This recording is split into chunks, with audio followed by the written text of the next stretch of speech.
For more than 10 years, Mexican authorities have fought a brutal war against drug cartels, but their efforts have largely failed. Every year, the violence claims the lives of thousands of Mexicans, including journalists, students, and politicians.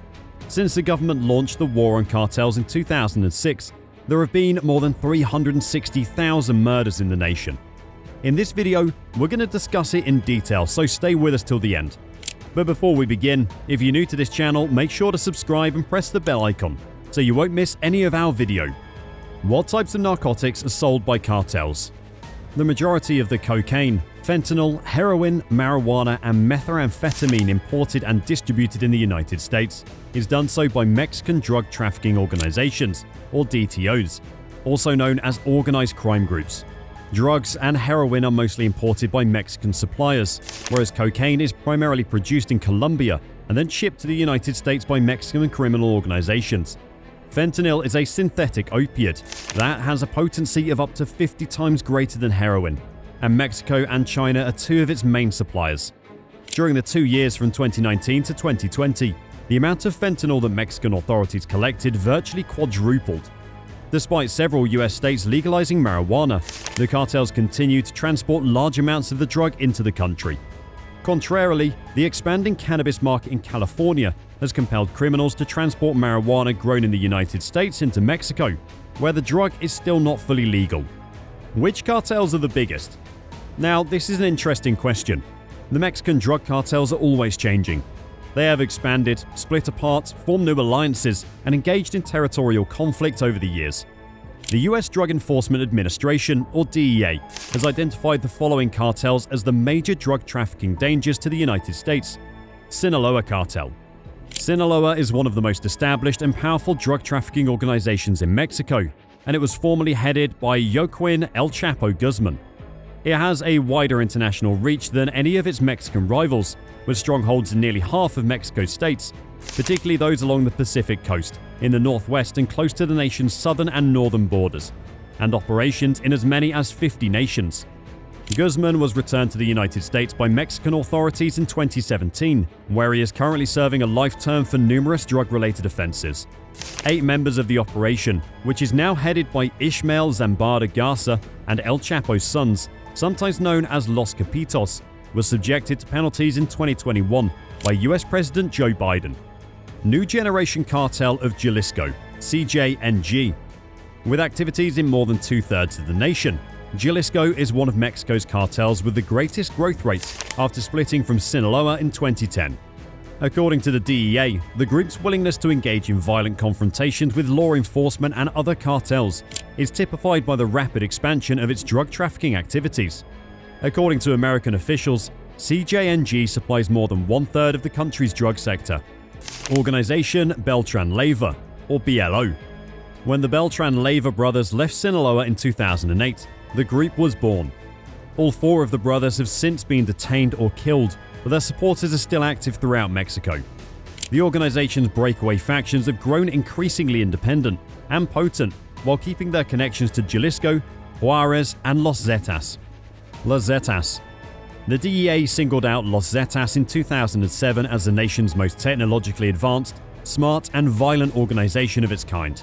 Los Zetas was formerly a paramilitary enforcement wing for the Gulf Cartel. In 2010, it broke away from the Gulf Cartel and gained control over large areas of eastern, central, and southern Mexico. However, it's since lost strength and split into 2 rival wings, with the Northeast Cartel emerging as the most notable. Armed Forces United, or GU. Guerreros Unidos, United Warriors, a group operating out of southwest Mexico, split from the BLO in 2009 and got into the heroin business. The organization is known to work together with the CJNG to carry drugs to and from the United States using the same transportation networks. The Gulf Cartel. It is believed to be collaborating with CJNG members in those states, particularly Tamaulipas and Zacatecas, which are where its base of power resides. The organization is divided into several groups during the last 10 years, weakening it as it competes with Los Zetas for territory. 3 conflicting Gulf factions declared a ceasefire in 2021 and vowed to keep Tamaulipas peaceful while doing so. Cartel de Juarez. Juarez, a longtime competitor of Sinaloa, is based in the north-central state of Chihuahua which is separated from New Mexico and Texas by a border. The organization has split into various groups in recent years, including La Linea, which manages enforcement on the ground, La Michoacana Family, or LFM. LFM was founded in the 1980s, and its headquarters are Michoacan State in western Mexico. Under the Foreign Narcotics Kingpin Designation Act, President Barack Obama of the United States labeled the group's members as significant foreign narcotics traffickers in 2009 and imposed financial restrictions on it. Although still active, LFM has recently weakened and dispersed. The Reds. Los Rojos, another BLO offshoot group, is active in central and southwest Mexico and mostly engages in kidnapping and extortion. The group is still active and has been connected to Guerreros Unidos, as well as the 2014 disappearance and murder of 43 students from a university in Guerrero State, even though several of its leaders were detained between 2019 and 2020. If you like this video, please do subscribe and like to never miss our regular uploads. What caused the cartels to expand? Experts identify both national and foreign forces. The cartels in Mexico utilize a percentage of their enormous revenues to bribe judges, police, and politicians. Additionally, the cartels frequently assassinate journalists and other public figures to force them to cooperate. Before the country's midterm elections in 2021, dozens of lawmakers were assassinated, with the cartels being blamed for a large number of the fatalities. During the 7 decades that the Institutional Revolutionary Party, or IRP, dominated Mexico, the cartels prospered, PRI. Drug trafficking organizations developed a vast network of corrupt officials within this centralized governmental framework, which allowed them to get distribution rights, market access, and protection. The National Action Party's Vicente Fox was elected president in 2000, ending the PRI's uninterrupted rule. Cartels increased violence against the government to reassert their control on the state as soon as the new politicians came into power. After US government agencies dismantled Caribbean networks used by Colombian cartels to export cocaine in the late 1990s, Mexican cartels started to play a far bigger role on a global scale. Over time, Mexican gangs transitioned from being couriers for notorious Cali and Medellin cartels, affiliated criminal groups in Colombia, to distributors. 90% of the cocaine entering the United States was reportedly under the hands of Mexican cartels by 2007. Despite waging a war on drugs and engaging in other anti-drug initiatives abroad, the US government has made little success in lowering demand. The amount of money Americans spent on illegal substances in 2017 was $153 billion, including cocaine, heroin, marijuana, and methamphetamine.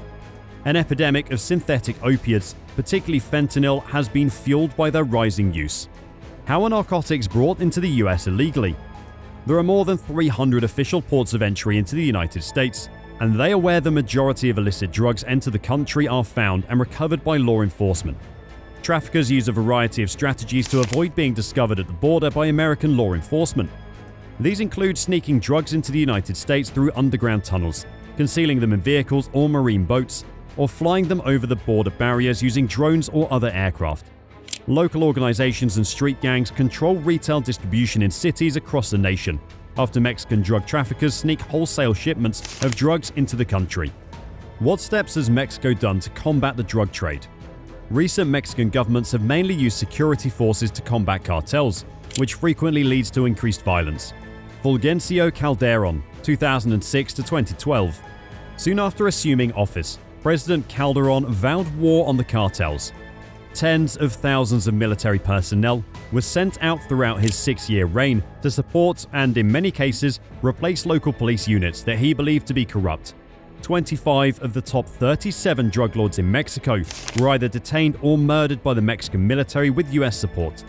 The militarized crackdown served as the focal point of Calderón's presidency. However, some detractors claim that Calderón's decapitation tactics led to the formation of numerous smaller, more vicious drug gangs. Many people also contend that Mexico's military is unfit to serve as the country's police force. Throughout Calderón's administration, the government recorded more than 120,000 killings, about twice as many as during the tenure of his predecessor. According to experts, cartels are responsible for between 1/3 and 50% of homicides in Mexico. Pena Nieto, 2012 to 2018. The successor to Calderon declared that instead of deposing cartel bosses, he would prioritize minimizing violence against residents and companies. However, to combat the cartels, President Peña Nieto mainly relied on the military in addition to the federal police. He also established a brand new gendarmerie, a national police force with thousands of officers. During Peña Nieto's first few years in office, homicides decreased, but things started to pick up in 2015, and by the end of his term, the number of homicides in Mexico had reached its highest level in modern times. This is attributed by experts to the ongoing effects of the kingpin strategy, regional conflicts, and cartel disintegration. López Obrador, Andrés Manuel, 2018 till present. President López Obrador, widely known as AMLO, declared shortly after assuming office that his administration will abandon armed efforts to capture cartel leaders in favor of enhancing regional security cooperation and lowering homicide rates. His hugs not bullets strategy aims to address the socio-economic factors that contribute to organized crime by generating employment.